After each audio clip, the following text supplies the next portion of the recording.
ಒಬ್ಬ ತಂದೆಗೆ ಅವನ ಸಂತಾನ ಅವನ ಗರ್ವ, ಅವನ ಅಹಂಕಾರ, ಆ ಸಂತಾನಕ್ಕೆ ಅದರ ಅಪ್ಪ, ಅದರ ಆದರ್ಶ, ಅದರ ಪ್ರೇರಣೆ.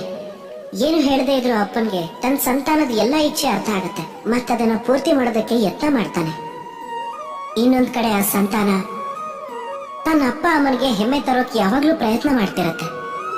ಆದ್ರೆ ಈ ಬಂಧ ಒಂದು ಸ್ಥಾನಕ್ಕೆ ಬಂದು ಮುರಿದು ಹೋಗುತ್ತೆ. ಯಾವಾಗಂದ್ರೆ ಆ ಸಂತಾನ ಸ್ವಯಂ ತನ್ನಿಷ್ಟದ ಜೀವನ ಸಂಗಾತಿನ ನೋಡ್ಕೊಂಡಾಗ. ಯಾಕೆ? ಕಾರಣ ಏನಂದ್ರೆ ಸಂವಾದದ ಕೊರತೆ.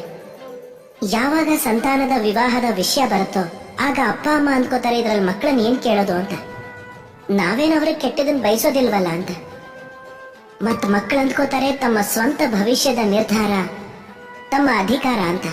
ಇಬ್ರು ತಮ್ಮ ತಮ್ಮಲ್ಲೇ ದುಃಖಿಗಳಾಗಿರ್ತಾರೆ ಹೊರತು ಯಾರು ಮಾತಾಡಲ್ಲ.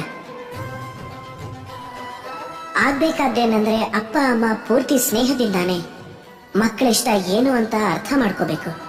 ಹಾಗೆ ಮಕ್ಕಳು ಅಷ್ಟೇ ವಿಶ್ವಾಸದಿಂದ ಅಪ್ಪ ಅಮ್ಮನ ವಿಶ್ವಾಸಕ್ಕೆ ತಗೋಬೇಕಾಗತ್ತೆ.